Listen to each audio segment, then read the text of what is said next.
नमस्कार दोस्तों, आपका दिल से स्वागत है एक और ज्ञान से भरी वीडियो में।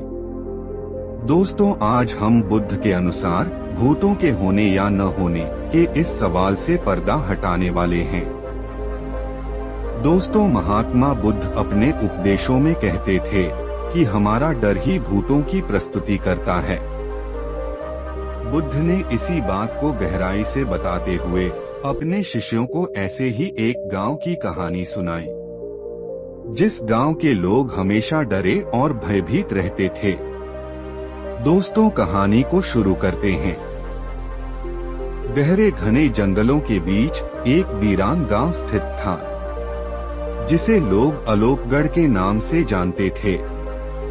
गांव के चारों ओर ऊंचे ऊंचे पेड़, घने अंधकार और एक अजीब सी खामोशी पसरी रहती थी। इस गांव की एक भयानक सच्चाई थी, जो भी इस गांव में जाता वह कभी वापस नहीं लौटता। दोस्तों, रात के समय जब चारों ओर सन्नाटा होता, तब इस गांव से अजीबोगरीब आवाजें आती, चीखें, हंसी और कभी कभी किसी के रोने की दर्द भरी आवाजें भी आती थीं। स्थानीय लोगों का मानना था कि गांव में भूत प्रेतों का बसेरा है। यह गांव वर्षों पहले जलकर खंडहर बन चुका था और अब इसे लोग श्रापित मानते थे। दोस्तों, यहाँ तक तो ठीक था, लेकिन आसपास के लोग इस गांव की ओर देखना तक पसंद नहीं करते थे। हर कोई कहता था, उस गांव के पास मत जाओ, वहाँ मौत तुम्हारा इंतजार करती है। दोस्तों, कुछ वर्षों के बाद इसी डरावने माहौल के बीच महात्मा बुद्ध अपने शिष्यों के साथ उस क्षेत्र में पहुंचे। उन्होंने सुना कि लोग इस गांव को श्रापित मानते हैं। एक ग्रामीण ने बुद्ध से कहा, भगवान, इस गांव की ओर मत जाइए, यह जगह मनुष्यों के लिए नहीं है, वहां आत्माएं रहती हैं। यह गांव अपने में मौत और भय को समेटे हुए है। बुद्ध ने ध्यानपूर्वक ग्रामीण की बातें सुनी और शांत स्वर में उत्तर दिया, डर अज्ञान से जन्म लेता है। जहां अज्ञान है, वहां भय और क्रोध बसते हैं। मैं इस गांव की सच्चाई को समझने और इसे मुक्त करने ही आया हूं। दोस्तों, बुद्ध ने तो ये सब आसानी से कह दिया, लेकिन उनके शिष्य थोड़ा सशंकित थे। उनमें से एक ने पूछा, भगवान, अगर यह सच में श्रापित है तो क्या यह खतरनाक नहीं होगा? बुद्ध मुस्कुराए और बोले, जहाँ करुणा है वहाँ कोई अंधकार टिक नहीं सकता। सत्य और प्रेम से हर भय को दूर किया जा सकता है। दोस्तों, इस प्रकार बुद्ध और उनके शिष्य उस गांव की ओर बढ़े, जहां उन्हें भूतिया घटनाओं और आत्माओं के रहस्यमय संसार का सामना करना था। दोस्तों, महात्मा बुद्ध की शिक्षाएं और उनसे जुड़ी कहानियां मानवता, अहिंसा और शांति का संदेश देती हैं। लेकिन उनके समय की कुछ कथाएं ऐसी भी हैं जो रहस्यमय और भूतिया मानी जाती हैं। इनमें से एक कहानी भूतिया गांव की है, जो उनके चमत्कारों और करुणा का एक अद्भुत उदाहरण प्रस्तुत करती है।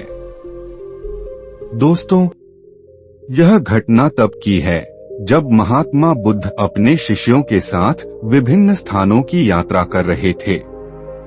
वे एक ऐसे गांव में पहुंचे जिसे लोग भूतिया गांव कहते थे। उस गांव का नाम अलोकगढ़ था और यह एक घने जंगल के बीच स्थित था। इस गांव की कहानी यह थी कि वहां जाने वाला कोई भी व्यक्ति वापस नहीं लौटता था। लोग कहते थे कि वहां भूत प्रेतों का बसेरा है और हर रात गांव में अजीबोगरीब चीखें सुनाई देती थीं। दोस्तों, गांव के पड़ोसियों का कहना था कि बहुत समय पहले अलोकगढ़ एक संपन्न और खुशहाल गांव हुआ करता था। लोग खेती बाड़ी करते थे और सुख शांति से रहते थे। लेकिन एक बार गांव में डाकुओं का एक बड़ा समूह धमका। उन्होंने गांव को लूट लिया, लोगों को मार डाला और पूरे गांव में आग लगा दी। इस भीषण त्रासदी के बाद गांव के जीवित बचे लोगों ने गांव को छोड़ दिया।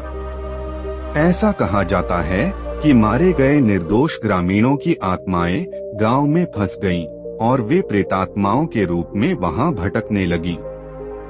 धीरे धीरे यह गांव वीरान हो गया और इसकी डरावनी कहानियां चारों ओर फैल गईं। दोस्तों, कुछ वर्षों के बाद महात्मा बुद्ध और उनके शिष्य जब उस क्षेत्र में पहुंचे तो स्थानीय लोगों ने उन्हें उस गांव के बारे में चेतावनी दी। उन्होंने बताया कि पड़ोस के गांव में भूत प्रेतों का वास है और वहां जाना अत्यंत खतरनाक है। लेकिन बुद्ध ने मुस्कुराते हुए कहा, भूत प्रेत नहीं, यह डर और अज्ञान का बसेरा है। सत्य का प्रकाश इन अंधकारों को मिटा सकता है। बुद्ध ने अपने शिष्यों के साथ गांव में प्रवेश करने का निश्चय किया। वे शाम के समय गांव पहुंचे। गांव में खंडहर हो चुके घर, सूखे पेड़ और सन्नाटा देखकर शिष्य भी थोड़ा भयभीत हुए। लेकिन बुद्ध ध्यानमग्न हो गए और गांव के बीच एक पेड़ के नीचे बैठ गए। उन्होंने शांति और करुणा का संदेश फैलाने के लिए वहां ध्यान करना शुरू किया। दोस्तों, रात की गहराई और गांव में अजीबोगरीब घटनाएं शुरू हो गईं। हवा के झोंकों के साथ चीखने की आवाजें, खंडहरों में किसी के चलने की आहट और भयावह परछाइयां चारों ओर फैलने लगी। शिष्य भयभीत हो गए और बुद्ध से आग्रह करने लगे कि वे वहां से चले जाएं। लेकिन बुद्ध ने उन्हें धैर्य रखने को कहा। दोस्तों, तभी अचानक एक विकराल आकृति बुद्ध के सामने प्रकट हुई। यह आकृति गांव के मारे गए लोगों की आत्माओं का प्रतीक थी। उन्होंने बुद्ध से क्रोधित होकर पूछा, तुम यहाँ क्यों आए हो? यह हमारी जगह है, यहाँ कोई नहीं आता। बुद्ध ने अपनी शांत आवाज में कहा, मैं यहाँ सत्य और करुणा का संदेश लेकर आया हूँ। तुम जो यहाँ अंधकार में फंसे हो, वह तुम्हारे क्रोध और दुख का परिणाम है। लेकिन यह बंधन तुम्हें मुक्त नहीं करेगा। यदि तुम शांति प्राप्त करना चाहते हो तो अपने क्रोध को त्यागो और अपने कर्मों को स्वीकार करो। महात्मा बुद्ध ने भूतों का उद्धार कैसे किया, ऐसे भी समझते हैं। बुद्ध की करुणा और सत्य के शब्द सुनकर वे आत्माएं रोने लगी। उन्होंने बुद्ध से क्षमा मांगी और कहा कि वे वर्षों से इस गांव में क्रोध और भय के कारण भटक रही थीं। बुद्ध ने उन्हें ध्यान और प्रार्थना के माध्यम से शांति प्रदान की। आत्माओं ने अपनी पीड़ा त्याग दी और प्रकाश की ओर चली गईं। अगले दिन गांव में एक नई ऊर्जा का संचार हुआ। बुद्ध ने अपने शिष्यों को बताया कि भय और अज्ञान ही सबसे बड़ा अंधकार है। जब इसे ज्ञान और करुणा से मिटाया जाता है तो कोई भी डरावनी जगह शांतिपूर्ण हो सकती है।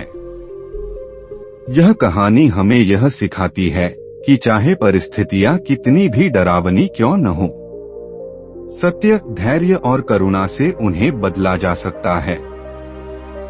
अलोपगढ़ गांव अब भूतिया नहीं था, बल्कि महात्मा बुद्ध के आशीर्वाद से यह एक पवित्र स्थान बन गया। महात्मा बुद्ध द्वारा आत्माओं का उद्धार कर देने के बाद गांव में रहने वाले आसपास के लोग इस चमत्कार को देखकर बुद्ध की करुणा और शक्ति की प्रशंसा करने लगे।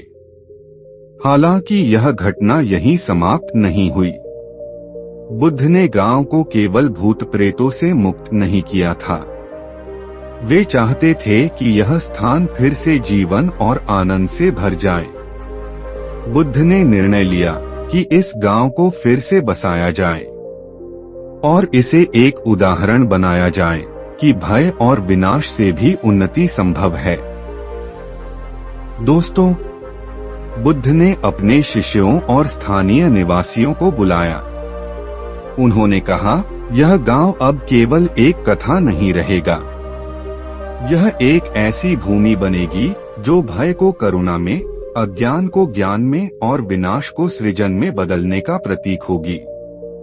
लेकिन इसके लिए हमें श्रम और एकता की आवश्यकता है। बुद्ध के शब्दों से प्रेरित होकर लोगों ने गांव को पुनर्जीवित करने के लिए काम शुरू किया। गांव के ही पास एक छोटी सी सूखी नदी थी, जो वर्षों पहले अपनी धारा खो चुकी थी। बुद्ध ने वहां ध्यान लगाकर गांव के लोगों को बताया कि नदी को पुनर्जीवित करना संभव है। उन्होंने कहा, प्रकृति का संतुलन बहाल करना ही पुनर्जीवन का पहला कदम है। बुद्ध के निर्देश पर लोगों ने नदी के रास्ते में जमा मलबे और पत्थरों को हटाया। जब पहला पानी बहा तो यह देखकर लोगों के चेहरे पर खुशी की लहर दौड़ गई। इसे उन्होंने करुणा नदी का नाम दिया। दोस्तों, गांव के चारों ओर फैले घने और डरावने जंगलों को साफ किया गया।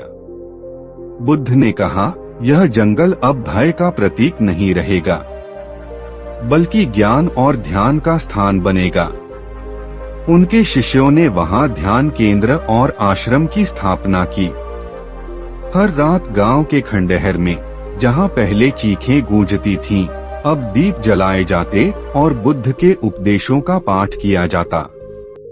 एक दिन डाकुओं का वही गिरोह, जिसने वर्षों पहले इस गांव को लूटा था, फिर से वहां आ पहुंचा। लेकिन इस बार स्थिति अलग थी। गांव के लोग अब भयभीत नहीं थे। उन्होंने मिलकर डाकुओं का सामना करने का निर्णय लिया। बुद्ध ने स्वयं डाकुओं के प्रमुख से मिलने का निश्चय किया। बुद्ध ने डाकुओं के प्रमुख से कहा, तुमने जो किया वह तुम्हारे लोभ और अज्ञान का परिणाम था। लेकिन याद रखो, किसी को दर्द देकर तुम शांति प्राप्त नहीं कर सकते। अपने कर्मों को सुधार कर ही तुम इस संसार में कुछ अच्छा कर सकते हो। डाकुओं का प्रमुख बुद्ध की शांत और दयालु उपस्थिति से प्रभावित हुआ। उसने रोते हुए स्वीकार किया कि उसका जीवन भय और हिंसा में व्यर्थ गया। बुद्ध ने उसे और उसके साथियों को सही मार्ग दिखाया और गांव में रहने और उसके पुनर्निर्माण में योगदान करने का अवसर दिया। धीरे धीरे गांव एक बार फिर से एक संपन्न स्थान बन गया। जहां कभी वीरानी और डरावनी कहानियां थीं, वहां अब लोग सुख शांति से रहने लगे। बुद्ध के शिष्यों ने गांव में शिक्षा और ध्यान का प्रचार किया। अलोपगढ़ का नाम बदलकर शांतिनगर रखा गया। दोस्तों, यह गांव महात्मा बुद्ध की करुणा और उनकी शिक्षाओं का प्रतीक बन गया। लोगों ने इस गांव को सत्य, शांति और पुनर्जीवन के चमत्कार का उदाहरण मान लिया। जब भी कोई इस स्थान पर आता तो उसे सिखाया जाता कि अंधकार चाहे वह बाहरी हो या आंतरिक, हमेशा ज्ञान और प्रेम से दूर किया जा सकता है। दोस्तों, महात्मा बुद्ध की इस यात्रा ने यह सिखाया कि भय और अज्ञान केवल अतीत की गलती नहीं होते, बल्कि वे एक ऐसी शिक्षा देते हैं जो आने वाली पीढ़ियों को सशक्त और प्रेरित कर सकती है। शांतिनगर आज भी इस संदेश का एक अमर प्रतीक है। दोस्तों, महात्मा बुद्ध की ये प्रेरणादायक कहानी आपको कैसी लगी, कमेंट करके जरूर बताएं। और ऐसी ही ज्ञान से भरी प्रेरणादायक कहानी जानने के लिए हमारे चैनल बुद्ध ज्ञान को सब्सक्राइब जरूर करें। नमो बुद्धाय नमः।